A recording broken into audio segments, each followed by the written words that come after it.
Let me just sum up where I understand that we are based on what's been a fairly extraordinary hearing. Here's what I've learned so far. Number one, the President of the United States lied to the American people about the advice that you gave to him about the military judgment that you provided for him. I think you've all testified to that effect now repeatedly. Secondly, the State Department and maybe the White House appeared to have pushed back the evacuation to such a time that it became a catastrophe, apparently against your advice, although I'd like to learn more about that. And third, for some reason that we still don't quite understand, the Pentagon failed to plan for the potential collapse of the security forces or the collapse of the Afghan government, despite there being quite a lot of warning. Senator Kaine referred to this earlier, quite a lot of warning for really, frankly, years that the Afghan security forces were ill-equipped, ill-trained, and frankly not up to the job. I don't understand any of that. I'd like to explore those things with you in this round and the next. But first, before I do, Secretary Austin, I have to take issue with something you just said. I know this is an administration talking point. I've heard it out of the mouth of the press secretary and others. We are not leaving Americans behind. That was your quote of just a minute ago. With all due respect, sir, you have left, past tense, Americans behind. We have no presence any longer in Afghanistan. There were hundreds of Americans, and not just Americans generally, civilians you left behind against the president's explicit commitment not to leave until all American citizens were out and to safety. That is not what happened. And now we have people who are desperately, frantically trying to get out of this country, coming to me, coming to members of this committee, asking for help. They can't get that help. They're stuck behind enemy lines. So please don't tell me that we're not leaving Americans behind. You left them behind. Joe Biden left them behind. And frankly, it was a disgrace. Let me ask you this, though. Senator, thanks for your help in continuing to help get American citizens and Afghans who have helped us out of the country. But as you've seen, we've continued to facilitate. Well, actually, I didn't ask you a question, but since you seem to want to address the issue, so since you do, isn't it true that you left Americans behind on August the 31st? There were Americans that were still in Afghanistan and still are.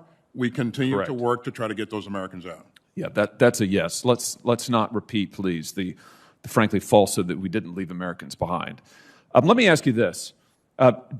Secretary Austin, you've alluded to several times the fact that the military was ready. You say this in your prepared remarks. By late April, you say military planners had crafted a number of evacuation scenarios. You refer later in your remarks to the fact that you were waiting for the State Department to make a decision about evacuations. NBC News is reporting this morning that the military wanted to begin evacuations earlier, but the State Department and the White House intervened, and by May the 8th said, no, we're delaying the evacuations of our civilians. Can you just help us get to the truth here? Was it your judgment and opinion that the evacuations of civilians should have begun before the middle of August?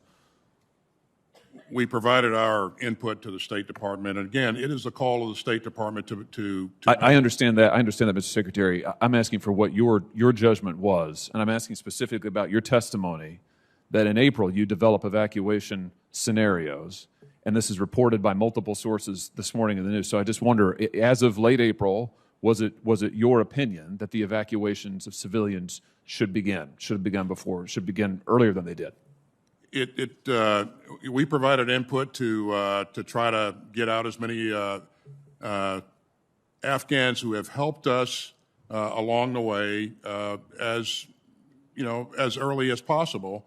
But again, the State Department has made its decisions based upon the fact that even President Ghani had engaged them and said, hey, we're very concerned about the mass exodus of civilians from the country. General Milley, let me direct this to you.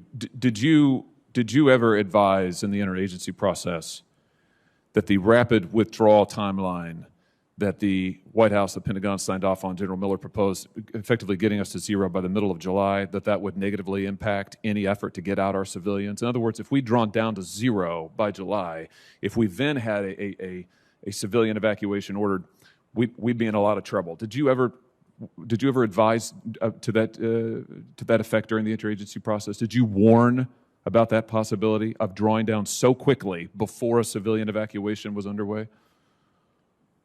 Yeah, but it's more complicated than that. The drawdown of the forces under Miller, those guys are advisors. They're not the NEO kind of guys. The NEO troops are Marine Expeditionary Unit, Special Purpose MAGTF, and elements of the 82nd Airborne Division. That's what you need in order to do the NEO. Those are the plans, I believe, that the Secretary is referring to that were developed early on. And there's specific triggers that are required, and the State Department calls the time of the NEO. Secretary, in fact, on the 12th of August, started pushing forward forces and orders, and on the 14th, the Ambassador Wilson, called the NEO. Should that have been called earlier? I think that's an open question that needs further exploration based on a series of meetings. But the April piece and the drawdown of the advisors, that's a separate and distinct task, and the retrograde of those forces. Those 2,500 advisors weren't the guys bringing out the American citizens anyway. Those were the advisors to the Afghan security forces. There were concerns that we raised throughout the interagency that when those advisors, if the advisors were to stay, then there's a possibility that, the Afghan security forces would hang in there. We all knew that when we pulled the advisors out, when we pulled the money out, that at some point in the future, most said it was in the fall, that the Afghan security forces were going to fracture and the government would collapse. The speed at which that happens in August is a different animal.